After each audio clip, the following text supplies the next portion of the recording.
భగవంతుడిని మనకు వెంకటేశ్వరునిగా అందించింది ఎవరు? మనం తెలుసో తెలియకనో ఎన్నో దోషాలు చేస్తుంటాం, నడిచి వస్తుంటే ఎన్నో జీవరాశులని తొక్కివేస్తుంటాం. కాని ఆ దోషాలు మనకి అంటొద్దని కోరుకుంటాం, దాన్ని తొలగించే ఏదో ఒక సాధనం ఉండాలి. మామూలుగా లోకంలో ఒక్కో వస్తువుకు పట్టిన దోషాలు తొలగాలంటే ఒక్కో మార్గం ఉంది. బంగారానికి పట్టిన మలినాలు తొలగాలంటే పసుపుతో శుభ్రం చేయాలి. వెండిని తెల్లముగ్గుతో శుభ్రం చేయాలి. రాగిని శుద్ధి చేయాలంటే చింతపండుతో చేయాలి. రాతిని శుద్ధి చేయాలంటే ఒక రాతితోనే చేయాలి. ఇలానే మన మనస్సును శుద్ధి చేయాలంటే ఒక జ్ఞాని అందించిన భగవంతుడిచే శుద్ధి చేయబడాలి.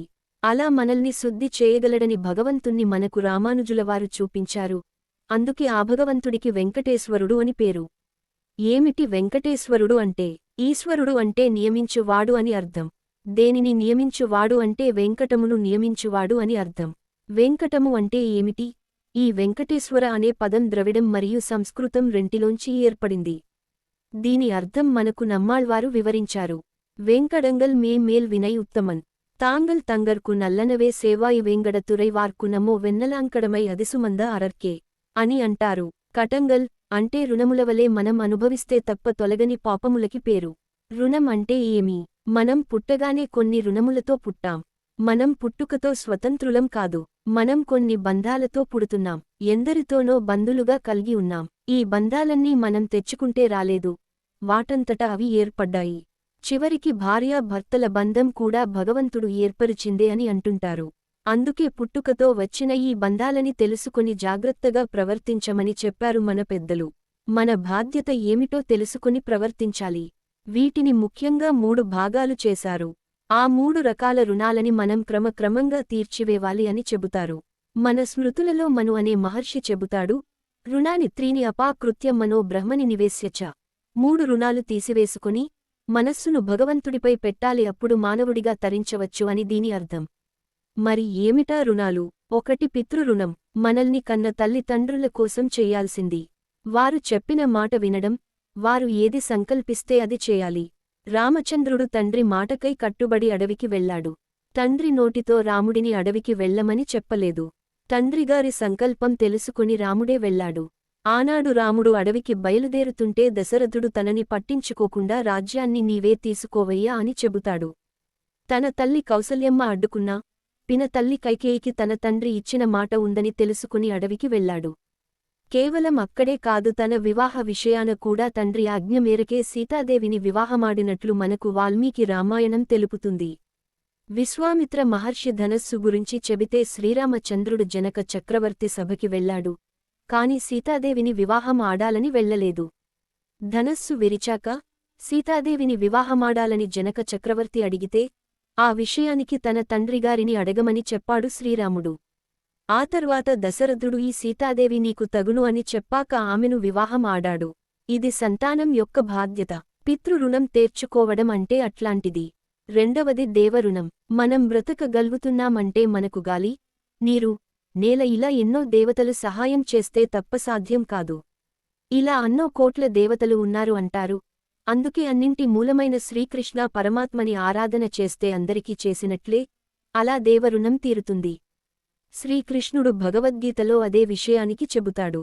ఈ లోకం కోసం చేసేవి 2, పైలోకం కోసం చేసేవి 2, బాగుపడటానికి చేసేది 1, ఈ 5 నా కోసం చెయ్యి అని చెబుతాడు. ఈ లోకంలో కర్మ చేస్తుంటాం, ఆహారం తింటుంటాం. అవి కృష్ణుడికోసం అని చేస్తే చాలు. హోమం చేస్తున్నాం, దానం చేస్తున్నాం, ఈ 2 పైలోకం కోసం చేసేవి. అవి కృష్ణార్పణం అని చెయ్యాలి. ఇక 5వది తపస్సు. తపస్సు అంటే ఆలోచన చెయ్యడం, శరీరాన్ని అధీనంలో పెట్టే ఉపవాసం వంటివి. ఇది శ్రీకృష్ణుడికై చెయ్యాలి. మన ఇంద్రియాలకు కూడా దేవతలనే పేరు. మన ఇంద్రియములని భగవంతుడి అభిముఖంగా వాటి ప్రవృత్తులని మార్చడం కూడా దేవృణం తీర్చుకునే సాధనమే. 3వది ఋషి రుణం. పశువుల వలె కాకుండా మనకు ఒక క్రమశిక్షణాయుత సమాజాన్ని మన చుట్టూ ఏర్పరిచినది ఋషులు. వారికి కొంత చేయడం ఋషి రుణం తీర్చుకోవడం వంటిది. ఋషులు చెప్పిన వ్యాఖ్యానాలను చదవడం, వాటిని అధ్యయనం చేసే వారిని ప్రోత్సాహం చెయ్యడం లాంటివి చేస్తే ఋషి రుణం తీర్చుకున్నట్లు అవుతుంది. ఈ 3ంటిని మనం తీర్చుకోకుంటే అవి మనల్ని దిగజారేట్లు చేస్తాయి అని మన ఉపనిషత్తులు చెబుతున్నాయి. ఈ రుణాలు అట్లా అయితే తీర్చుకుంటే కాని తీరవో, మనపై ఉండే పాపాలు అనుభవిస్తే కాని తొలగవు. అన్నీ అనుభవించి తొలగించుకోవాలి అనుకున్నా మనం అంతకాలం బ్రతకలేం. మరి ఈ పాపాలు ఎట్లా తొలగాలి? ఇవన్నీ తొలగితే మనం మంచి స్థితిని పొందవచ్చు. మరి ఇప్పుడే తొలగించుకోవాలి అంటే ఎట్లా? దానికి సాధనం ఒకటి కావాలి. మన మనస్సుకు పట్టిన ఈ పాపాలు అనే మలినాలను తొలగించే సాధనం నేను చెబుతాను రండి అని నమ్మాళ్వార్ అన్నారు. అదిగో కొండపై కూర్చున్నాడే ఆయనను, వేంగడ తురైవార్కు నమః అంటే వెంకటేశాయ నమః అని అనమన్నాడు. ఎందుకా పేరు అంటే, ద్రవిడంలో కటంగల్ అంటే రుణములన్నింటినీ, వేం కాల్చివేయును అని అర్థం. అలా మనపై ఉండే పాపాలని కాల్చివేయడాన్ని వెంకట అని అంటారు. మరి కాల్చటం అంటే నిప్పు కూడా కాల్చగలదు కదా. కాని అది కొంత మేరకే కాల్చగలదు. నిప్పుచే కూడా కాల్చబడని వాటిని కూడా కాల్చేవాడు పరమాత్మ కాబట్టి ఆయన కాల్చు వాటి కన్నింటికీ నియంత. నియంత అంటే ఈశ్వర అని అంటారు. అందుకే ఆయన పేరు వెంకటేశ్వర. అందుకే ఈ రుణాలను కాల్చడంలో తనని మించినవారు లేరు కాబట్టి ఆయన పేరు వెంకటేశ్వర అయింది. అలా పరమాత్మ వెంకటేశునిగా ఉన్నాడంటే కారణం ఏమి? ఆనాడు నమ్మాళ్వార్ పాడారు కాబట్టి భగవంతుడు అక్కడ నిలిచాడు. భక్తుల ఆదేశానికి కట్టుబడి పరమాత్మ అక్కడ ఉంటాడు. కేవలం ఇక్కడే కాదు, నైమిసారణ్యంలో, భద్రికాశ్రమంలో, హే భగవన్, నీవు ఇక్కడ ఇలా ఉండు అని వేదవ్యాసుడు చెబితే అక్కడ స్వామి నిలిచాడు. కొన్ని దక్షిణ భారతదేశ దేవాలయాల్లో ఋషులు ప్రార్థన చేస్తే ఉన్నాడని, కొన్ని చోట్ల బ్రహ్మ ప్రార్థన చేస్తే ఉన్నాడని చెబుతుంటారు. కేవలం భగవంతుడు ఉంటే అది ఒక క్షేత్రం అని అనలేం. ఎక్కడైతే భగవత్ భక్తుడు అధివసించి ఉంటాడో దాన్ని క్షేత్రం అని చెప్పవచ్చు. అందుకే భగవంతుడిని కాదు పట్టుకోవాల్సింది, భగవత్ భక్తులని పట్టుకోవాలి అని చెబుతారు. భక్తులని వదలలేక భగవంతుడు ఉంటాడు కాబట్టి ఇద్దరూ లభిస్తారు. భగవత్ భక్తులలో కూడా అగ్రేసరులు ఉన్నారు. వారికి ఆల్వారులు అని పేరు. వారి పాటలై తానున్నాడు. ఆ ఆల్వారులకు అన్నో శక్తులుండేవి. కాని అన్ని శక్తులని తమ కోసం వాడుకోలేదు. తమకున్న యోగ్యతలన్నీ భగవంతుడికి అని అనుకున్నారు. ఆళ్వారుల హృదయాల్లో భగవంతుడు ఎప్పటికీ ఉంటాడు.